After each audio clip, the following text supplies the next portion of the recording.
pretty. Woo!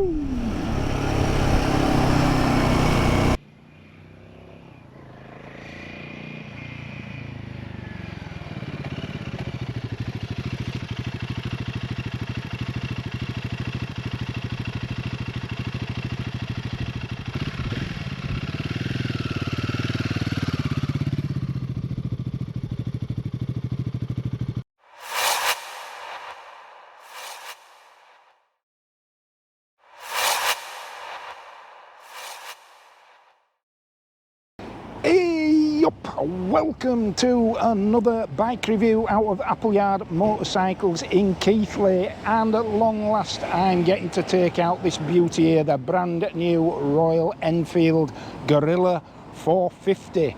This one in the stunning gold dip colour, my favourite, it has to be said.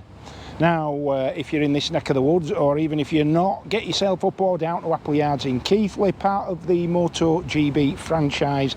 Excellent, well-established dealership. Lots and lots of stock of all the major brands, both new and used, and very helpful, informative and knowledgeable staff there to sort you out here. So this here is the new Royal Enfield Guerrilla 450 demonstrator from Appleyards, and I'm about to climb aboard and see what it's all about. So join me for the ride, eh? Right then, here we are, the all-new Royal Enfield Guerrilla 450, looking absolutely stunning there in that gold dip colour. There's various colours, the basic bike's in a sort of smoke grey colour, and then next step up you've got this and the Playa black, and then top of the range you've got the yellow ribbon and the Brava blue, but there's not a lot between them. So there it is, the Royal Enfield Guerrilla 450, in that, in my opinion, the best colour going, and for round about £5 grand, what an awful lot of bike. Right, let's climb aboard.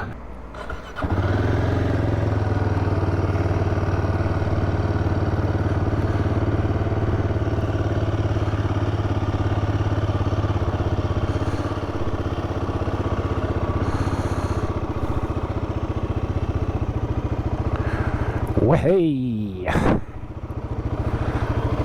off we jolly well go. Royal Enfield Guerrilla 450. Let's get them straight.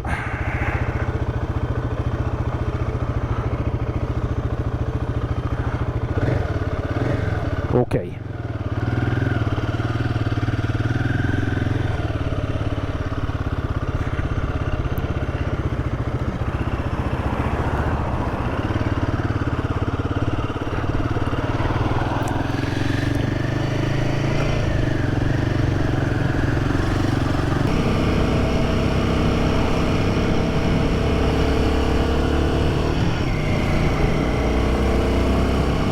Right, so the best way to describe this engine, I've got a good word for it: peppy. It's a peppy little number. The tractability for a 452cc single cylinder engine is very, very impressive indeed. So just pulling away in fifth gear here, absolutely effortless.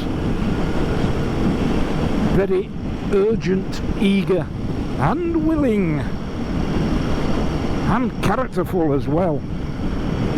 I'm going to stick my neck out. This bike is going to do really well for Royal Enfield. I personally think it's going to do better than the new Himalayan, its sibling, and my sort of initial thoughts really about where Royal Enfield are going with these bikes, because I know they've got one or two other models, new models in the pipeline. I think they're less about fitting a bike into a particular niche or category, and more about creating a niche or category. I mean, I would simply call this, apart from anything else, a recreational bike, in the sense that you can do anything you want with it, pretty much, and whatever it is that you do, whether it's touring or scratching the lanes or commuting, just steady countryside ride outs, it's going to be a heap of fun.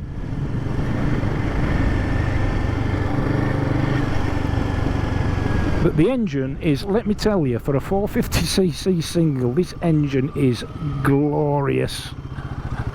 It certainly packs a punch, more so in this bike than it does on the Himalayan, which obviously shares the same engine, and so manoeuvrable. 17-inch wheels, but absolutely lovely and flickable there. Blimey. And light as a feather, 184 kilos. Right, really steep hill here. Normally a second gear job on a lot of bikes. So let's see how we do in third.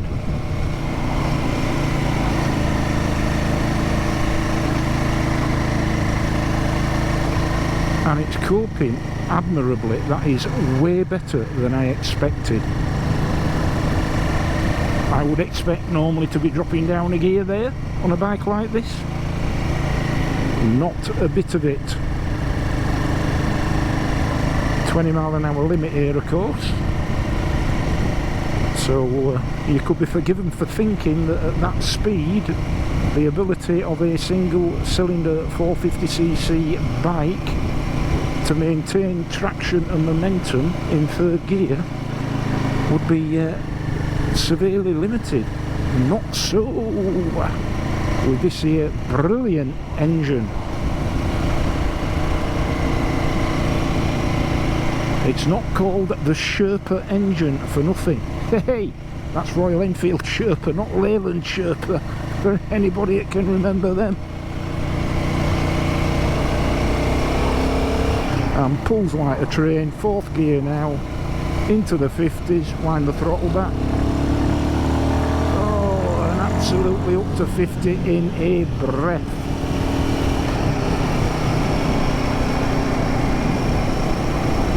This engine seems to me to be more at home in this, the Royal Enfield Guerrilla 450, than it does in the Royal Enfield Himalayan 450. It just feels to me already that this bike brings out the best that this here engine has to offer.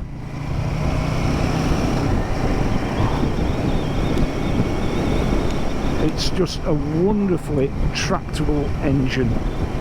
I mean, the power and the torque from 3000 RPM onwards is sublime. More than up to any job, and more than enough to give you complete confidence to execute those overtaking manoeuvres from time to time, which I would have done here a long time ago, but for them there double white lines.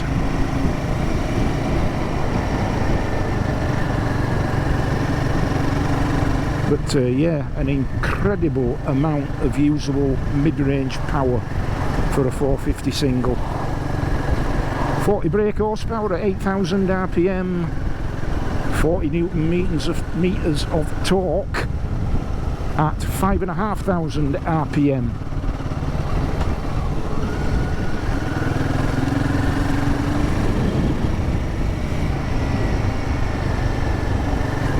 And really, really manoeuvrable, wonderful on the bends.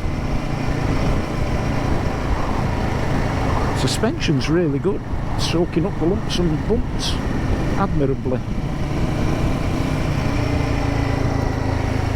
What an exceptionally comfortable bike to ride. This bike is going to put lots of smiles on lots of faces, and I just have a gut feeling that it's going to fly off the shelf.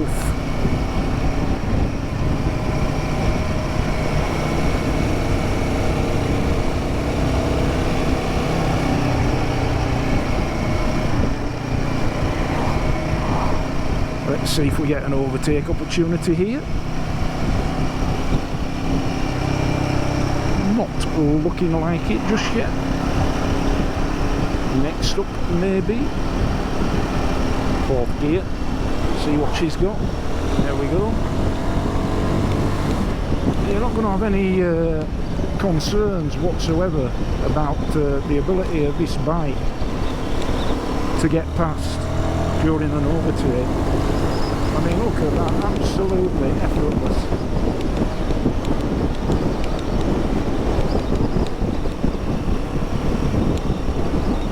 What a joy.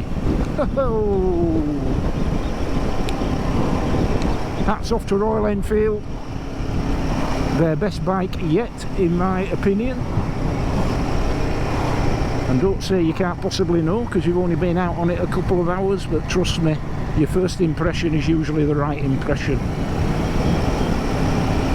Don't believe a lot of this nonsense that's put out by some people to say that you can't review a bike after just a few hours.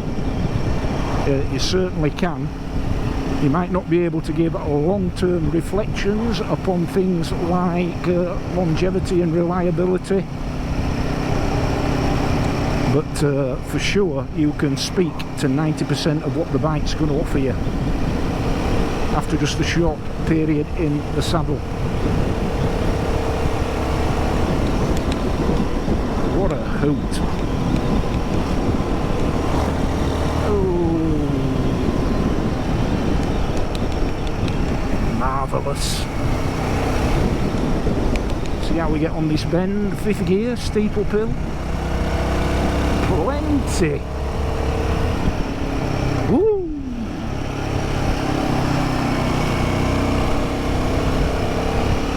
And I think that what Royal Enfield have done with this bike, I mean, one of the traps where it's very easy to fall into when reviewing a bike is to try and draw comparisons with motorcycles in a similar category. But I don't think that's always a useful thing to do, to try and define a bike in terms of its competition. Not always useful to do. So, you know, we could talk about other motorcycles in the class, if by in the class you mean similar sized engine, similar size of bike, similar style, similar price point, similar performance, etc, etc. You know, and we can talk about things like the KTM 390 Duke, the Triumph 400s, the Speed and the Scrambler, the Husqvarna Svartpilen and Vitpilen. But I think to do so, I think to try and describe this bike on that sort of comparative basis does it a real injustice.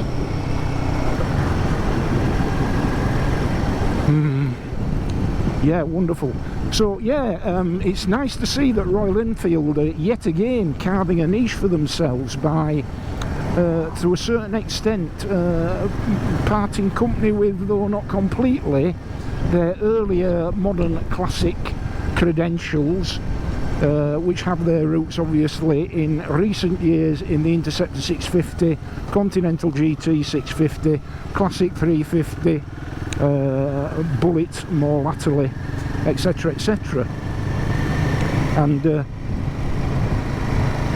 I just get the impression that Royal Enfield, in terms of their progress, development and evolution, have come to a crossroads in that path, and are basically being quite bold in terms of the design of bikes like this, and are obviously very comfortable producing a bike which is highly individual and which stands or falls on its own terms, and doesn't seek, to my mind, doesn't seek to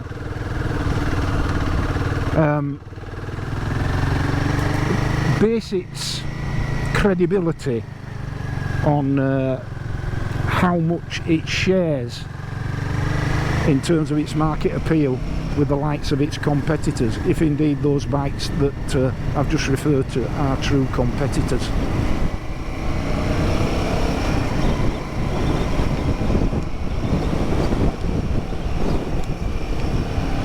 But what a bike, and of course this bike A2 compliant, and if I were a young man that had just passed his test and I were looking for my first bike, I would be absolutely blown away at the prospect of owning one of these.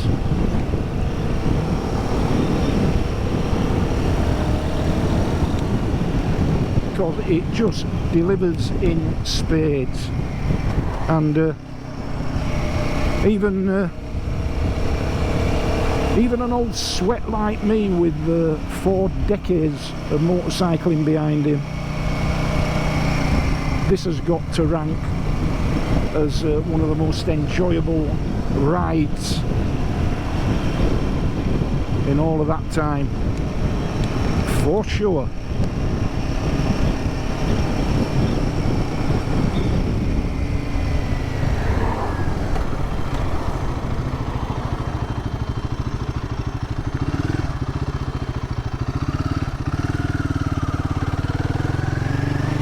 So let's meander off the beaten track.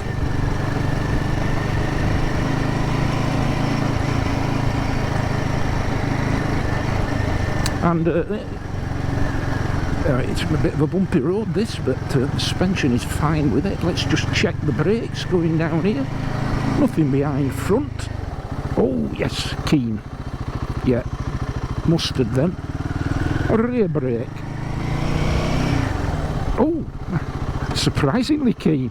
Hey! So, no issues with the brakes there at all. Fine performance. Now look at all this down here. We have just come out of Storm Lillian, and there's trees and branches down everywhere. Everywhere you go, trees and branches down. It's been a bit of a nightmare this morning, but it's pissed off into the North Sea apparently, so hey!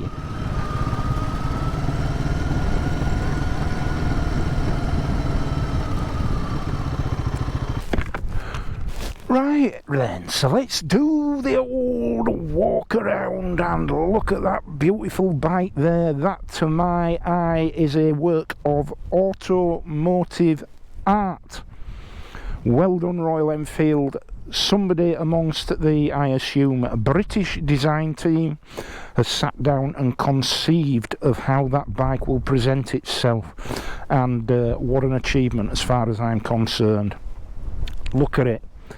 The proportions are perfect, you know, from that relatively wide front tyre with the semi-chunky tread pattern, the beautiful sculpted seat there, the sort of tank which is all metal with the slightly flattened top and the offset fuel cap.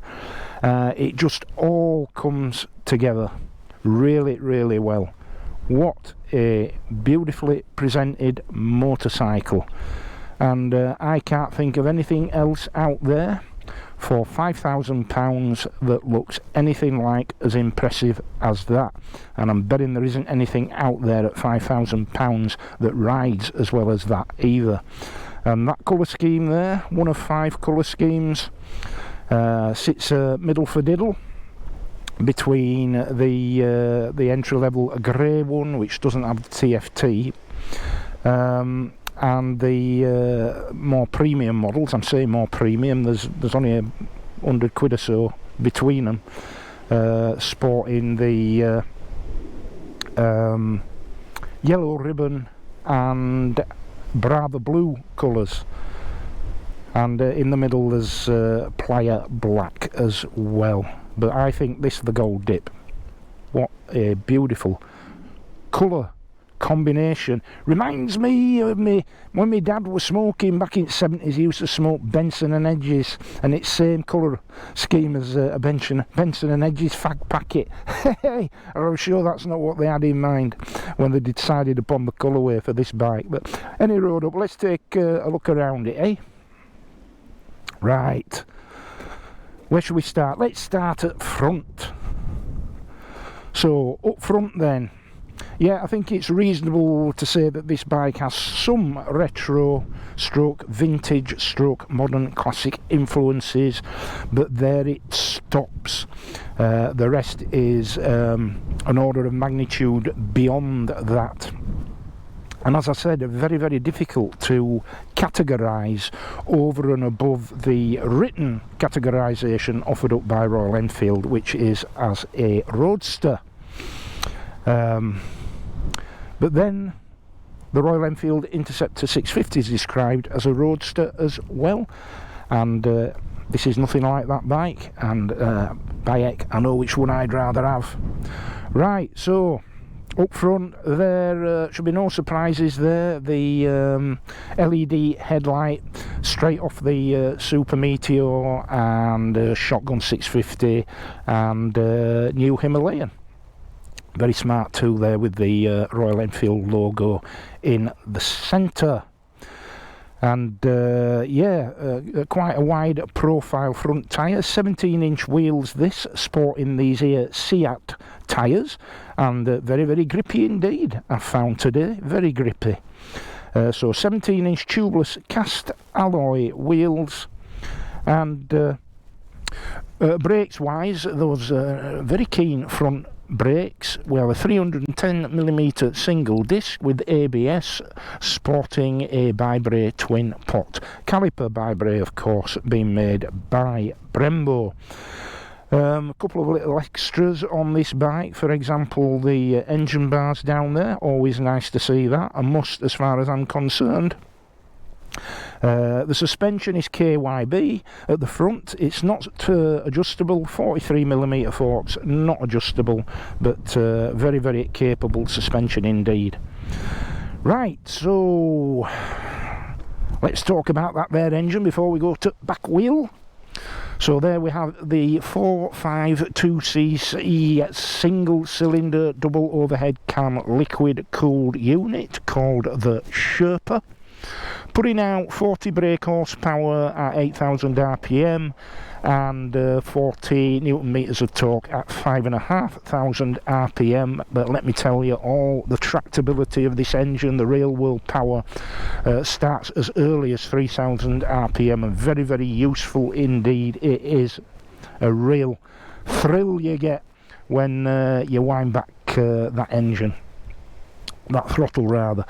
So cracking engine, gotta be one of the most rewarding engines to ride in a bike going, that one. And as I said earlier, to my mind, much more at home in this bike than in the Himalayan. Centre stand as standard, as with just about all Royal Enfields, always good to see that. The rear suspension is a KYB single coil and shock absorber, and as you can see there, it is adjustable for preload. Nice hugger going on, forward facing hugger there, and again 17-inch rear wheel with the Seat Grip XT or Grip XL tyres on there. Alloy tubeless, a 270mm single disc and a single pot caliper there, and pretty keen that rear brake is as well. The usual stubby little Euro compliant exhaust. Nice Guerrilla 450 logo there on that little side panel. Coming up the top, seat height 740mm. No, correction, 780mm. 780mm seat height. Plenty of space available for a pillion. Nice substantial grab rails there for your pillion as well, and I feel sure that at some point you'll be able to get some sort of luggage for this bike, because it'll make an excellent tourer. Right, so let's have a look up front. Fairly standard switch gear. Obviously on the left hand side you have your horn, indicator. I'll come on to indicators. There's only one little issue I'm not keen with about these indicators. Headlight, pass switch, etc. And on the right hand side you also got your hazard warning switch, your kill switch and starter, and your mode button. And there are two modes here, eco and performance. So all you do is hit this mode button here, retrying next ignition cycle, so I think that means we need to start her up again, and best have her out of gear for that, eh? There we go. So if we press the mode and press again, you get ride mode eco, press again, ride mode performance. Now, to be fair, there isn't a huge amount of difference between the two, and if I'm brutally honest with you, I don't see any need for it personally, to have two riding modes. I don't think it's necessary on a bike like this. Okay, but they are there nonetheless, eco and performance. Nice clear display there, same as the Himalayan. So you've got your analog representation of RPM round the outside, and then concentrically below that you've got your fuel gauge indicator, then your gear position indicator, digital readout of speed, above that a clock, outside temperature, and below that the odometer reading, as well as your normal warning lights. The thing I don't like particularly is the indicators. That's all you get, and with the size, brightness and other data that's on this TFT, it is very, very easy to miss that. And I've got form for not cancelling indicators, and I think that form would improve or get worse, depending on your point of view, significantly with this TFT, because that's not a lot going on there to tell you that your indicators are on. But it's a minor point, but still, there we are. So yeah,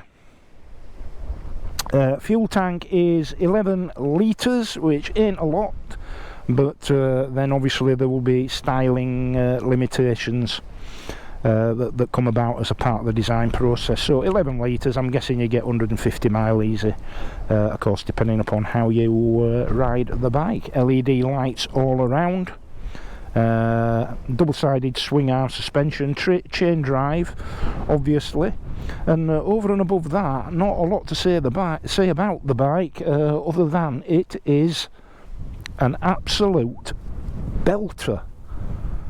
Yeah, so let's take a ride somewhere else, and we'll have a look at me seated upon this here bike. Right, and as you can see, I'm easily flat-footed, still a bend at the knee, shallow angle but still a bend at the knee. And what a really, really comfortable bike this is, I have to say.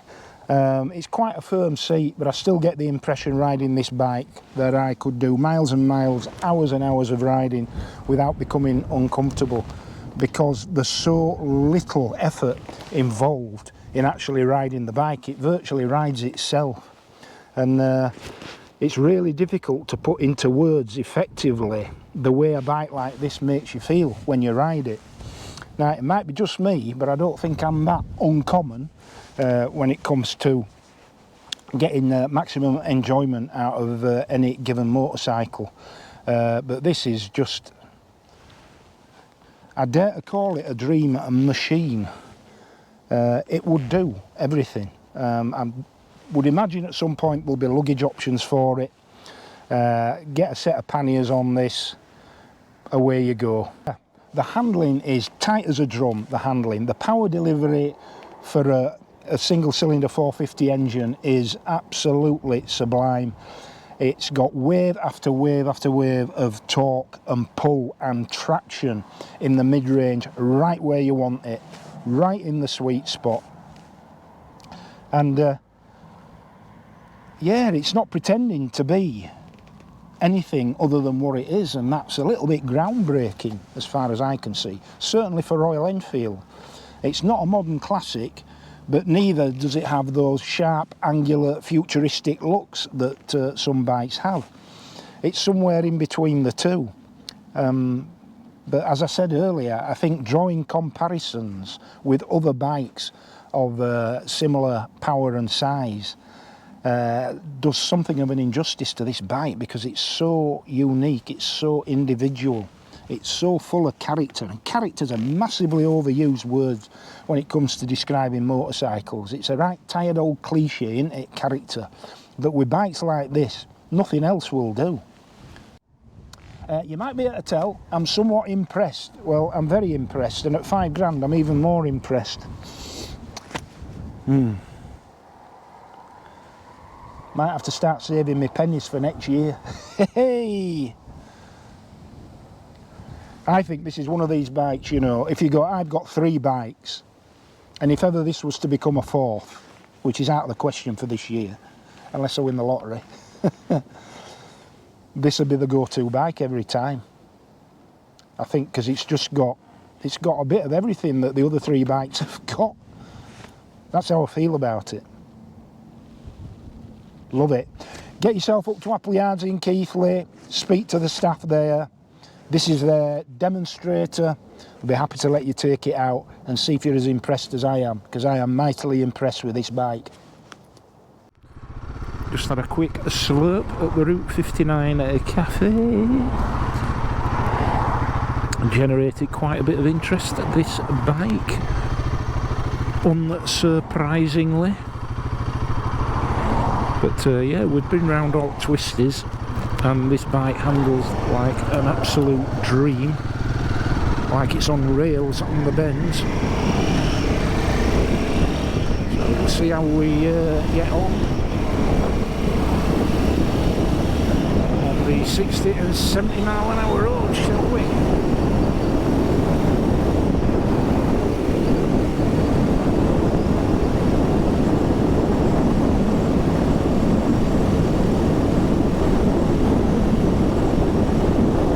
It's windy, but the bike's very stable.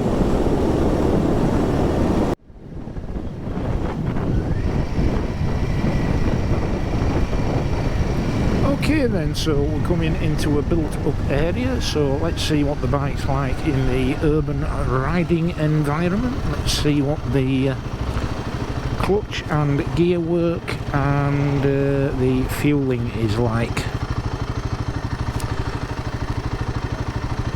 Because traffic gets a little bit chocker along this stretch through Silsden, so a great opportunity to test what the bike will be like as an urban commuter.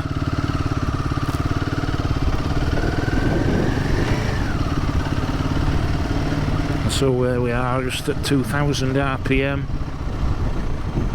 second gear. And smooth as you like. Nice light clutch, easy to feather the clutch, just feed the power in.